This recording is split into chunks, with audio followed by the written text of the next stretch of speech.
Regardez bien, 5 dirigeants africains invités par Donald Trump et un roi, Mohamed VI du Maroc, délibérément écarté. Ce n'est pas qu'un simple incident géopolitique. C'est peut-être le signe d'un bouleversement beaucoup plus grand, orchestré par la volonté d'Allah. Un choix qui surprend le monde. C'est un fait qui a surpris la planète entière. La semaine dernière, dans la lumière éclatante des flashs et sous le crépitement des caméras du monde entier, la Maison-Blanche a dévoilé une liste soigneusement élaborée. 5 chefs d'État africains choisis pour participer à un sommet stratégique, personnellement orchestré par Donald Trump. Ce grand rendez-vous à Washington, censé redéfinir les lignes de coopération entre l'Afrique et les États-Unis, a immédiatement déclenché une onde de réaction diplomatique, économique et médiatique. Sur cette liste, le président du Kenya, celui du Nigeria, de la Côte d'Ivoire, de l'Angola et du Ghana, chacun représentant un poids lourd de son sous-continent, chacun porteur d'enjeux cruciaux, énergie, sécurité, croissance, influence géopolitique. Mais au-delà des applaudissements et des félicitations officielles, un silence assourdissant a frappé les chancelleries et les analystes. Où est le Maroc? Où est Mohamed VI, roi d'un pays qui, depuis des décennies, se targue d'être l'allié privilégié des États-Unis en Afrique du Nord? Un partenaire clé dans la lutte contre le terrorisme, un investisseur majeur sur le continent, un médiateur respecté dans plusieurs crises régionales. Rien, pas un mot, pas une invitation, pas même une mention. Ce mutisme brutal a pris de court les diplomates marocains. À Rabat, on a tout de suite convoqué des réunions à huis clos. Les conseillers royaux se sont multipliés dans les couloirs du palais. Certains espéraient un simple oubli, un contretemps administratif vite réparé. D'autres redoutaient une décision beaucoup plus délibérée, un signal froid envoyé par Washington pour exprimer un malaise ou un désaccord sur des dossiers sensibles. Et dans les rues du Maroc, entre cafés, salons de thé et marchés grouillants, la nouvelle s'est répandue comme une traînée de poudre. Comment se fait-il que notre roi ne soit pas invité? Questionnèrent les citoyens, mi-inquiets, mi-indignés. Car pour beaucoup, au-delà des manœuvres diplomatiques, cette absence sonnait comme une remise en cause de la place du Maroc dans le grand jeu des puissances. Pendant que les médias américains déroulaient leur analyse froide, évoquant pragmatisme économique, réalignement stratégique, priorités anti-chinoises, le peuple marocain, lui, y voyait une blessure à l'orgueil national, un camouflet à la fierté millénaire de leur royaume. Une exclusion qui, dès cet instant, allait ouvrir la porte à toutes les spéculations et préparer la scène à des révélations encore plus troublantes. Un affront qui sème le malaise. C'est un choc qui résonne bien au-delà des murs officiels. Dans les salons feutrés du palais royal de Rabat, l'atmosphère s'est soudain alourdie, comme si l'air lui-même était devenu trop dense pour être respiré. Les courtisans se sont tus, les visages se sont crispés et les regards se sont fixés sur un point invisible, là où se mêlent la peur et l'incompréhension. Pourquoi Mohamed VI n'a-t-il pas été invité? C'est la question qui tourmente les conseillers, trouble les diplomates et ronge silencieusement le roi lui-même. Un souverain dont la lignée remonte à des siècles d'histoire, porteur d'un trône respecté, d'un pays longtemps perçu comme la porte d'entrée du continent africain pour l'Occident. Et pourtant, voilà que la plus grande puissance mondiale décide de dresser sa table sans lui. Certains chuchotent qu'il y aurait des dossiers encore brûlants entre Washington et Rabat. Des négociations secrètes autour du Sahara occidental, des pressions américaines sur la normalisation totale avec Israël, des contrats d'armement suspendus ou renégociés à des conditions moins favorables. Tout est matière à spéculation. Les experts multiplient les tribunes et alimentent les plateaux télévisés, chacun avançant sa propre théorie. Mais pour le peuple marocain, cet affront dépasse la géopolitique. Il blesse une fierté ancestrale. Dans les médinas et les souks, on raconte déjà cet épisode comme une humiliation royale, presque une trahison d'honneur. Les anciens hochent la tête, invoquant le passé glorieux des sultans qui tenaient tête aux plus grands empires.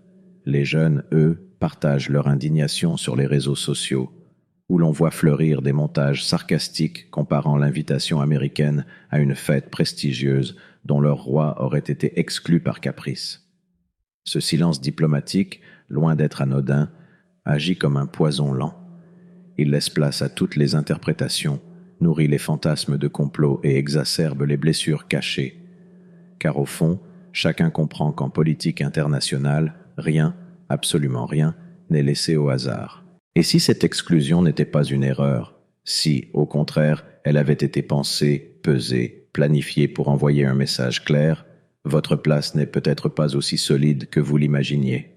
Un message glacial qui installe le doute dans les têtes et le malaise dans les cœurs jusqu'à faire vaciller les certitudes les plus enracinées. Et si c'était un message plus grand? Prenons un instant pour écarter le vacarme du monde. Laissons de côté les analyses géopolitiques, les calculs d'influence, les communiqués officiels rédigés par des plumes froides. Posons-nous une question que peu osent formuler à voix haute. Et si tout cela n'était pas seulement orchestré par les puissants de ce monde, mais voulu, ou du moins permis, par Allah, le maître des mondes? Combien d'hommes, combien de rois et de présidents se sont crus invincibles, honorés par des alliances terrestres, acclamés par des foules qui, demain, les oublieront peut-être? Peut-être que cette exclusion du roi Mohammed VI n'est pas un simple incident dans la danse complexe des nations. Peut-être est-ce un rappel, un de ces rappels silencieux qu'Allah sème sur notre chemin pour éprouver nos cœurs. Car la grandeur sur terre n'est qu'un mirage. Aujourd'hui on t'applaudit, demain on t'ignore. Un roi assis sur son trône n'est pas plus assuré de son sort qu'un mendiant dans la rue. Tout est entre les mains d'Allah, qui élève qui il veut et rabaisse qui il veut. Dans cette lumière, l'absence d'invitation prend une toute autre dimension. Elle devient un miroir tendu au souverain, à sa cour, mais aussi à chacun de nous. Qu'est-ce que l'orgueil sinon un poison qui nous fait croire que nous méritons les honneurs, que notre statut est indu? Et qu'est-ce qu'un rappel divin sinon une secousse salutaire pour nous faire revenir à l'humilité, à la conscience de notre petitesse? Allah éprouve ceux qu'il aime, non pour les anéantir, mais pour purifier leur âme et les préparer à quelque chose de plus grand. Peut-être cette mise à l'écart du roi est-elle l'occasion pour lui de réfléchir à la fragilité du pouvoir humain, à la vanité des alliances politiques, à la nécessité absolue de placer sa confiance en Dieu seul. Et nous, spectateurs de cet épisode, que faisons-nous de cette leçon? Nous contentons-nous de la commenter, de la moquer ou de l'oublier? Ou bien prenons-nous un moment pour sonder nos propres cœurs, là où se nichent parfois des orgueils plus subtils, des illusions de contrôle et des faux sentiments de supériorité? Car au final, ce que subit un roi sur la scène mondiale est peut-être l'ombre de ce que chacun vit, à son échelle, dans son quotidien. Une invitation céleste à revoir nos priorités avant qu'il ne soit trop tard. L'orgueil, la racine des épreuves. Écoute bien ces paroles éternelles d'Allah, déposées dans le Coran comme des gemmes éclatantes. Ne te détourne pas des hommes avec orgueil et ne foule pas la terre avec arrogance. Ces mots résonnent à travers les siècles, frappant les cœurs sincères comme un tambour de vérité. Ils ne s'adressent pas qu'aux rois couronnés ou aux présidents sur leur piédestal. Ils interpellent chacun de nous dans le secret de nos âmes, là où se tapit souvent un orgueil silencieux, bien plus dangereux que les couronnes apparentes. Regardons le monde tel qu'il est. Des palais dorés, des banquets illuminés de 1000 lustres, des tables dressées pour flatter l'ego des puissants. Que valent ces fastes face à la poussière dont nous sommes tous issus? Un roi qui parade dans ses habits brodés ne porte en réalité qu'un tissu qui finira, comme lui, par retourner à la terre. Ses joyaux ne scintilleront pas dans la tombe. Ses alliances prestigieuses ne le suivront pas au-delà du voile de la mort. Alors, quand Allah prive quelqu'un d'un honneur terrestre, que ce soit une simple invitation ou un trône tout entier, peut-être est-ce une bénédiction voilée, un cadeau d'une valeur inestimable, car l'orgueil est le poison qui tue le cœur, tandis que l'humilité est le sol fertile où germe la lumière divine. Et Allah, dans sa sagesse infinie, sait mieux que nous ce qu'il faut retirer à ses serviteurs pour les sauver d'eux-mêmes. Ce que vit aujourd'hui Mohammed VI, c'est peut-être le miroir de nos propres épreuves.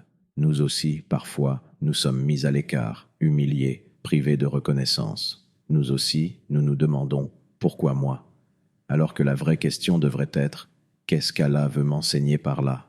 Peut-être veut-il purifier notre foi, nous libérer du poids de l'ego, nous montrer la vanité des honneurs éphémères. Car à quoi sert d'être applaudi par les hommes si l'on est oublié de Dieu? À quoi bon festoyer dans les palais si nos cœurs sont vides de sa lumière? L'orgueil est la racine de tant de nos malheurs, un incendie intérieur qui consume nos bonnes actions, qui nous éloigne des autres et du Créateur. Ainsi, que ce roi soit rappelé à l'humilité, que nous soyons rappelés avec lui, car c'est dans l'effacement de soi, dans la soumission sincère au Seigneur des mondes, que se trouve la véritable élévation, celle qui ne connaît ni frontières ni fin.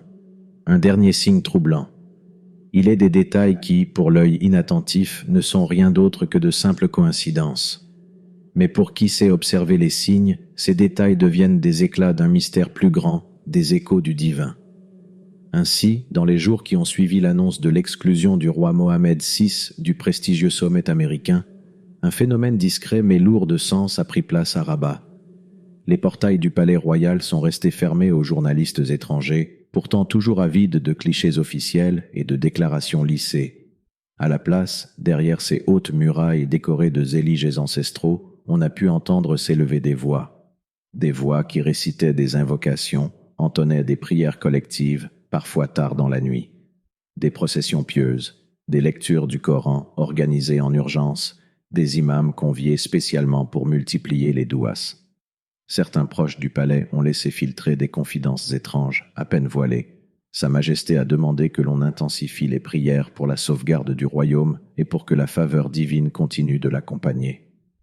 Une atmosphère presque mystique s'est emparée de la capitale, comme si, soudain, même les puissants réalisaient que leurs intrigues et leurs pactes n'avaient de poids que par la permission d'Allah. Et dans les mosquées alentours, l'écho de ces prières royales a trouvé un prolongement spontané. Les fidèles, simples commerçants, étudiants ou vieillards au front tanné par la sajda, ont eux aussi commencé à invoquer la protection divine pour leur pays, pour leur roi, mais peut-être, au fond, surtout pour leurs propres âmes. Car qui peut dire si cette exclusion politique n'est qu'un épisode diplomatique parmi tant d'autres? Qui peut affirmer avec certitude qu'il ne s'agit pas d'un décret céleste, enveloppé dans la soie des affaires mondaines, mais porteur d'un message infiniment plus vaste que ce que nos analyses humaines peuvent comprendre? Dans ces nuits profondes où montent les litanies, on sent presque planer une main invisible, réécrivant le destin. Un destin où le pouvoir, la gloire et l'humiliation ne sont que des instruments pour éprouver les cœurs. Peut-être ce roi le pressent-il, dans ses propres veillées solitaires, là où même les couronnes deviennent légères face à l'écrasante grandeur d'Allah. Ainsi se termine ce tableau étrange, fait de chuchotements, de prières et de silences plus parlants que tous les discours. Comme si l'univers tout entier voulait nous souffler. Regarde au-delà des apparences, car derrière chaque événement se cache une sagesse que toi, simple mortel, n'es pas toujours prêt à saisir. Aujourd'hui, un roi est écarté d'une table prestigieuse. Demain, nous pourrions tous être écartés du banquet éternel si nos cœurs restent prisonniers de l'orgueil. Ne laissons pas l'illusion de la puissance terrestre nous éloigner de celui qui détient réellement les clés des cieux et de la terre. Réfléchis, tourne-toi vers Allah avec humilité et demande-lui de te guider loin des pièges de l'ego. Car au jour où aucune invitation ne sera lancée sinon par sa permission, seule ta piété te donnera accès au festin ultime, sa miséricorde infinie.